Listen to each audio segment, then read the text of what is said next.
korrespondent Jüri Liim! No nii, muusad nüüd vaikivad mõneks ajaks. Palun, Jüri. Tere hommikust, Tapraadio kuulajad. Eelmine kord me alustasime kosmose teemasi, kuna ikkagi Nõukogude kosmosepäev läheneb ja käsitlesin mõningaid selle vallutuse või kosmose sõitude valdkonda, mida ei teatud. Täna puudutaksin veel ühte valdkonda. Vastukaaluks kuulsatele Apollo reisidele soovisid ka venelased siiski kuule jõuda ja neid saavutusi või tegelikult võib öelda saavutamata saavutusi teatakse üsna vähe. Nõukogude programmi peamine diviis oli kosmose vallutamine ja alistamine. Kremli kuu vallutamise täitmise programm tõi kaasa aga aiva läbikukkumisi ja väljapääsmatuid olukordi. Tegelikult kätkes see programm endas halvasti põhjendatud ja veel halvemini paika pandud punkte. Need koosnesid puudulikult käsitletud tehnilistest lahendustest ja projektidest. Millised täideti ja koostati Kremlist tulnud näpunäidete järgi. Sealsete spetside juhendamine ja suunamine koosnes tavaliselt kahest sõnast võjasnit ja takladõvõid. See tähendab siis selgitada ja ette kanda. Nagu igal muul alal oli ka kosmoses oma 5 aasta plaan ja kuidas ka teisiti. See pandi paika partei keskkomitee ja ministri nõukogu 3. augusti 64. aasta määrusega number 655-268. Näete, kui pikad numbrid. Seal oli kirjas 67. aastaks ette valmistada ja sooritada lend ümber kuu raketiga L1. Vastava projekti pidi välja töötama kosmosebüroo number 52. Näete, kui palju neid büroosi pidi ikka olema. Mida juhendas konstruktor Selomei. Seal töötati välja kanderaketi Proton modifikatsiooni võimsa kanderaketi UR-500K. Need on venelaste formuleeringud. Sama projekti ühe jätkuna pidi Koroljovi kosmosebüroo, temal oli number 1, välja töötama ja sooritama 68. aastal kuu ekspeditsiooni. Seda pidi tegema supervõimast kanderakett N1 ja moodul L3. Nii kuul maandumise kui ka ümberlennutehnika pidi valmis ehitama Koroljovi büroo. Vaatamata partei poolt antud karmidele käskudele läksid programmide täitmised üle kivide ja kändude. Niivõrd grandioosne programm eeldas hoopis teise kvalifikatsiooniga tööstuse olemasolu ja tohutuid summasid. Muide, jänkid eraldasid oma Apollo programmi täitmiseks $24 miljardit. Ma ei usu, et nõukogud palju odavamini hakkama oleks saanud. Ja seda koormat ei suutnud kanda Nõukogude Liidu majandus. Organisatsioonilistele ja kosmosemajanduse segadustele aitasid finantspuuduste kõrval tõhusalt kaasa ka asjast huvitatud ametkondade pahatahtlikud kiivad rivaalitsemised. Suure usinusega loobiti vastastiku kaikaid kodarasse, kes ikka on parem. Planeeritud töid täideti puudulikult, venitades ja halva kvaliteediga. Ettenäisul katsetusi lükati järjest edasi. Pidevalt kordusid ebaõnnestumised. Kuumoodul L1 oli tegelikult venelaste ühe lemmiklaeva Sajus modifikatsioon. Selle tulevase kuulaeva katsetamisel hukkuski 67. aastal kosmonaut Vladimir Komarov, mida ma eelmine kord lühidalt käsitlesin. Kreml sundis ka ja orbiidile saadetigi puudulik tehnika ja seda risti ette löömata. Selle lennul välja tulnud vigade kõrvaldamiseks oli vaja oma 1,5 aastat. Kõik need juhtumid tekitasid Nõukogude juhtkonnas ja konstruktorites ebakindlust ja eelkartust. Kreml ja konstruktorid võtsid vastu otsuse. Enne, kui lennata mehitatud laevaga ümber kuu, sooritavad kindluse mõttes selle operatsiooni korduvalt automaatselt juhitavad raketid L1. Taolist kindlustamist on ennemaltki olnud.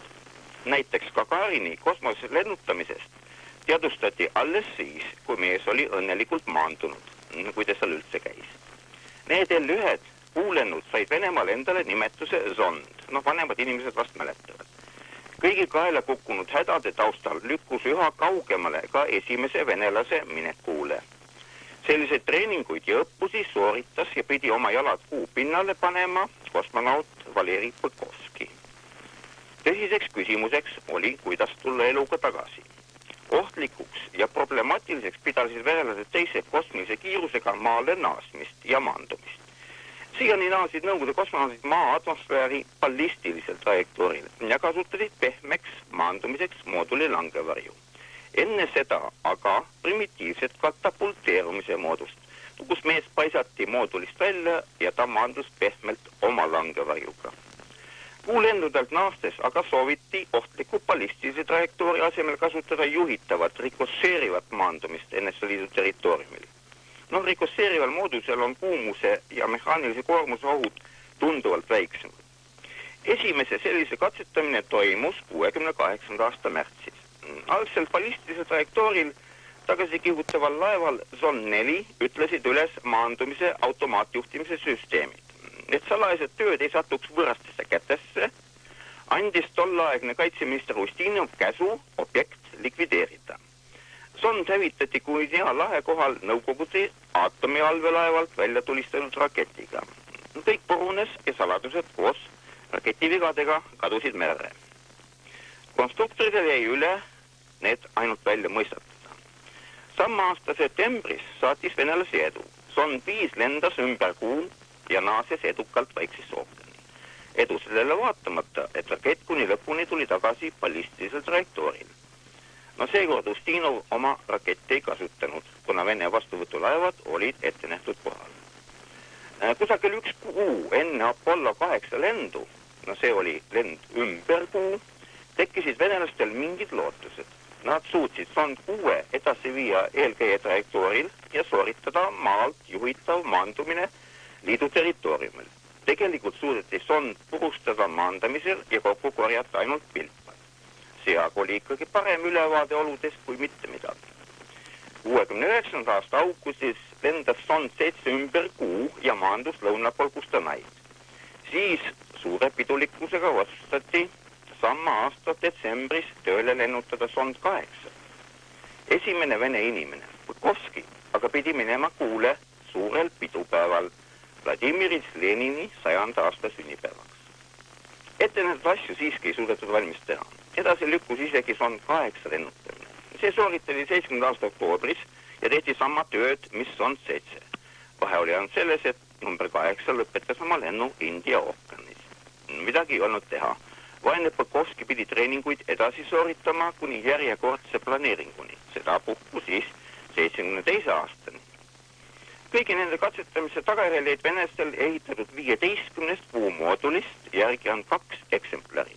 Kõikidele katsetamistele vaatamata olid need töökindlus püsitav nagu ka kanderaketi oma. Samas alandasid kuulenduse innukust jänkide Apollo saavutused. Oma pitseri jätsid ka venelaste endi automaattehnika tegevused kuule. Kuid peamiseks põhjuseks oli siiski peakonstruktori manalasse varisemine. Peale Koroljovi surma leiti palju põhjendusi, miks ei ole vaja enam kuule minna. 24 kuu uurimiseks välja saadetud raketist täitsid oma ülesanded ainult üksikud. Ülejäänud saatuse määrasid avariid. Loomulikult vajutas kõigil oma pitseri kiirustamine ja konkurents jänkidega, põhiliselt aga poliitilised tähtpäevad. Selline oli siis lühidalt venelaste kuu vallutamise programm. Jääb üle veel soovida kauneid kevadpäevi. Loodan, et mitte selliseid, nagu tihtipeale pakub välja ilmajaam. Päeva esimesel poolel sajab lund ja lörtsi, teisel poolel lörtsi ja lund. Head päeva!